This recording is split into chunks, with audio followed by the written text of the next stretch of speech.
He-Man contra Hércules, dois semideuses absurdamente musculosos que, aparentemente, precisam de muito pouca roupa para salvar o universo.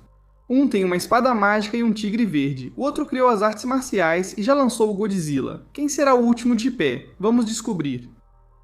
Em Eternia existe um príncipe que ninguém leva a sério. O príncipe Adam de Eternos é filho do rei Randor e da rainha Marlena. Herdeiro do trono, com fama de preguiçoso, com jeito de covarde e geralmente considerado um dos membros menos impressionantes da corte real. Ele passa a maior parte do tempo evitando responsabilidades, irritando seu pai e andando com um tigre verde covarde. Ninguém desconfia de nada, esse é exatamente o objetivo.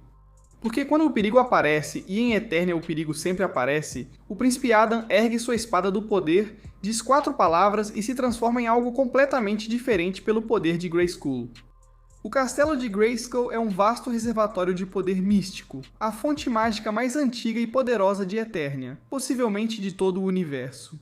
Quando o príncipe Adam canaliza esse poder através da espada, a transformação não é apenas física, é uma mudança fundamental no que ele é.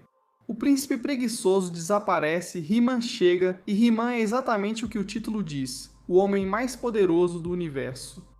Agora vamos falar sobre o que isso realmente significa na prática. A força é por onde a maioria das pessoas começa, e elas estão certas em fazer isso. He-Man sustentou uma cidade inteira com as próprias mãos para evitar seu desabamento, e lançou um grifo, um dragão com cabeça de leão, ao espaço. Ele segurou a nave principal do Horde Prime, considerada a nave de guerra mais poderosa do universo, na ponta de uma corda e não soltou. Ele moveu uma lua de Eternia para alterar as marés e depois a retornou à órbita. Ele desviou uma lua que colidiria com Eternio ao lançar uma pedra explosiva nela do solo. Ele correu tão rápido que criou um vácuo, sugando um lago inteiro para um tornado. Ele girou tão rápido que perfurou até o centro de um planeta. No crossover da corrente contínua Comics, ele trocou socos diretamente com o Superman pré-crise, uma versão do Superman que conseguia equilibrar planetas e voar através do tempo, e conseguiu se manter firme por vários rounds. Esse é o tipo de companhia física que ele terá. Mas o mais importante sobre He-Man não é a força, é o que o poder de Grayskull realmente significa. O poder de Grayskull é uma fonte de energia quase ilimitada. A Espada do Poder canaliza essa energia através do corpo do He-Man para realizar vários feitos e feitiços, força, velocidade, magia, tudo isso vem da mesma fonte. O castelo de Grayskull foi erguido como sede do governo legítimo de Eternia nas Grandes Guerras.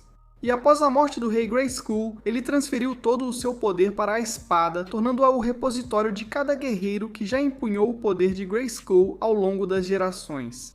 He-Man não é apenas forte, ele é o condutor vivo de uma linhagem mágica ancestral que precede a história registrada de Eternia.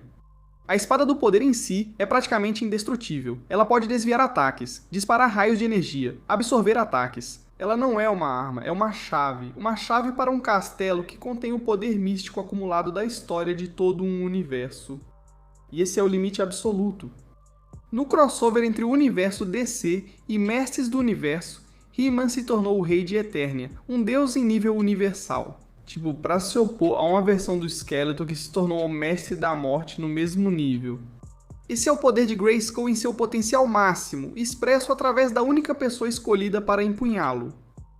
Poucos percebem que, apesar de He-Man ser visto como personagem de comercial dos anos 80, ele foi criado como o homem mais poderoso do universo. Não o homem mais poderoso do reino, não o homem mais poderoso de Eternia, o homem mais poderoso do universo. E ao longo de 40 anos de quadrinhos, desenhos animados e crossovers, o cânone sempre sustentou essa afirmação. Ele já lutou com o Super-Homem e se tornou uma divindade universal. Ele segura luas na ponta de cordas e as empurra de volta para a órbita porque a situação exigia isso. Príncipe Adam não é ninguém, mas He-Man é exatamente o que ele diz ser, o homem mais poderoso do universo. Pelo poder de Grayskull, ele tem o poder. A maioria conhece Hércules pelos mitos, lendas e os 12 trabalhos, mas a versão da Marvel de Hércules não é um mito. Ele é um semideus vivo e de carne e osso que tem atuado nos dias atuais há décadas, bebendo, brigando, festejando e de alguma forma ainda encontrando tempo para salvar o universo regularmente. E ele é significativamente mais perigoso do que a maioria das pessoas imagina. Hércules é filho de Zeus, rei dos deuses do Olimpo, e de uma mulher mortal. Nascido na Grécia Antiga, forjado através dos 12 trabalhos, recebeu a imortalidade por sua herança divina, e então foi colocado diretamente no universo Marvel moderno, onde imediatamente arrumou briga com Thor e os Vingadores, e acabou se tornando um deles. Ele está vivo há milhares de anos, já lutou contra monstros, deuses, entidades cósmicas e tudo o que existe entre eles. E durante tudo isso, ele manteve uma identidade consistente, o príncipe do poder, o mais forte dos olimpianos, o homem cuja força física deixa outros super-heróis realmente nervosos. Vamos falar sobre o que ele realmente tem a oferecer. Tem que começar pela força, porque ela é realmente impressionante. Ele arrastou Manhattan inteira com uma corrente, uma ilha que pesa mais de 2 milhões de libras, e fez isso tão facilmente que quase não foi notado na história em quadrinhos. Ele levantou e arremessou o Godzilla de debaixo dele com uma mão. Ele levantou os céus, o próprio céu com estrelas e planetas visíveis dentro daquela carga, e segurou tudo isso.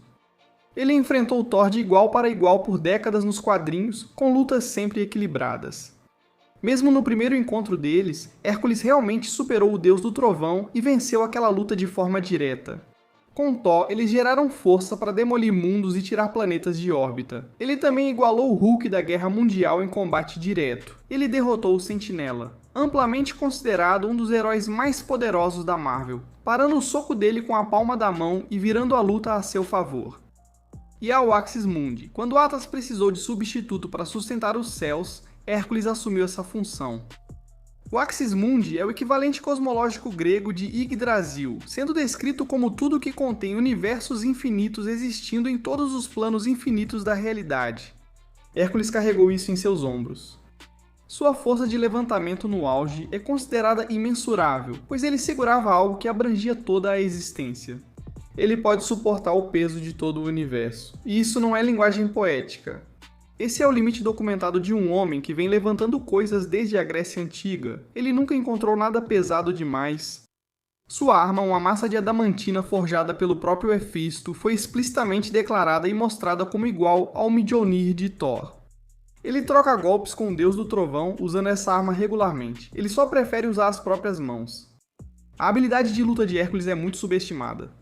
Hércules não ficou apenas forte, ele inventou o Pancration, a arte marcial grega mais completa da antiguidade. Uma combinação de boxe e luta livre refinada para o combate letal de verdade. Ele vem usando isso em lutas reais há milhares de anos contra monstros, deuses e entidades cósmicas. Thor, um dos maiores guerreiros da Marvel, já admitiu que suas habilidades de combate são praticamente iguais. Isso não é algo que Thor diz levianamente. Aqui está a questão sobre Hércules. Sua bebedeira, ostentação e o caos pessoal acabam obscurecendo isso. Ele é um dos heróis de elite no quesito físico dos quadrinhos da Marvel. Não é top 10, é top 5. A companhia que ele mantém, Thor, Hulk, Sentinela. Não é a companhia de alguém que simplesmente é forte. É a companhia de alguém que provou por milhares de anos que o título de Príncipe do Poder não são apenas palavras. Ele é barulhento, imprudente, toma decisões questionáveis sobre praticamente tudo fora do combate. Mas coloque-o em uma luta e o que você tem é um dos guerreiros mais experientes, resistentes, realizados e fisicamente aterrorizantes da história do universo. Então, quem ganha? Vamos analisar. A maioria vai ouvir esse confronto e logo pensar He-Man. Obviamente, ele é o homem mais poderoso do universo, como diz o título. Antes disso, precisamos entender o que Hércules realmente é. Porque o nível de desrespeito que esse cara recebe é constrangedor. Hércules é o príncipe do poder, um semideus nascido do próprio Zeus, forjado através dos 12 trabalhos, milhares de anos de mitologia e décadas de quadrinhos da Marvel, onde ele sempre atuou como um dos seres físicos mais fortes e poderosos de todo o universo. Ele levantou e arremessou o Godzilla. Ele já enfrentou Thor em lutas equilibradas por décadas, nunca com vantagem clara para um dos lados. Ele já enfrentou o Odor Hulk, uma das versões mais fisicamente assustadoras do Hulk que já existiu. Ele ficou ao lado de Thor, Galactus e Surfista Prateado contra o Rei do Caos, e então sua massa adamantina era equivalente ao Mjolnir de Thor. Hércules está entrando nessa luta com uma arma que iguala o martelo mágico mais poderoso que existe. E então, é claro, temos o maior feito físico de Hércules, quando ele assumiu o fardo de Atlas, o equivalente cosmológico de Yggdrasil. Afirmado como sendo tudo que contém universos infinitos e existe em todos os planos infinitos da realidade. e Hércules segurou isso em seus ombros. Durante a Guerra do Caos, Hércules até ascendeu temporariamente ao nível de Pai Celestial, tornando-se rei dos deuses olímpicos.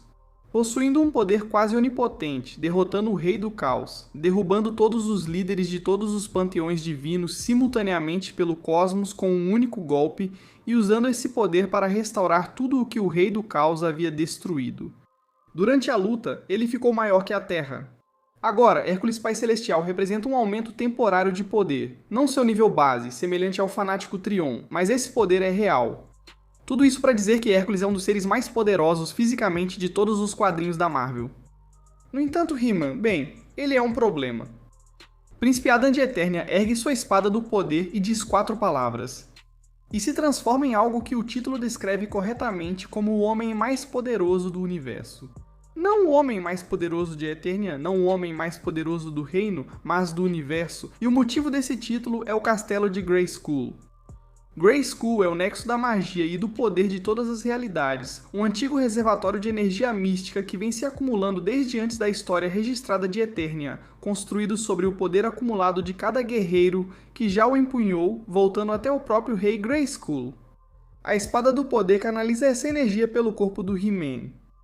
O poder físico dele é tão grande que já moveu uma das luas de Eternia para alterar as marés e depois a recolocou na órbita. Em Universo Corrente Contínua versus Mestres do Universo, ele se tornou o Rei da Eternidade, uma divindade em nível universal para se opor a um Skeletor que havia ascendido ao mesmo nível. E em vários crossovers da Corrente Contínua, ele superou o Superman de forma consistente, com regras contratuais que os criadores seguem, afirmando que He-Man não pode ser superado em uma disputa de força. Se ele está em um cenário, ele é o mais forte nele. Agora, aqui está a luta. No nível físico, isso é equilibrado. Hércules tem o feito do Axis Mundi, zero fadiga e milhares de anos de experiência em combate que He-Man simplesmente não consegue igualar. He-Man é um guerreiro treinado, mas ele não está no nível de Hércules como lutador puro. E Hércules lutando sem restrições morais contra alguém que nunca luta de forma desleal, isso é uma vantagem tática. Os momentos iniciais são competitivos, e qualquer um veria Hércules pressionando He-Man de formas que a maioria dos oponentes não consegue. Mas a Espada do Poder é um problema específico para o qual Hércules realmente não tem uma resposta. Ela absorve e redireciona a força, o que significa que o maior trunfo de Hércules, sua força física bruta, é parcialmente neutralizado pela própria espada. Na energia mágica quase ilimitada que flui através de He-Man, vinda do castelo de Grayskull, não existe o mesmo limite natural que a biologia olímpica de Hércules impõe.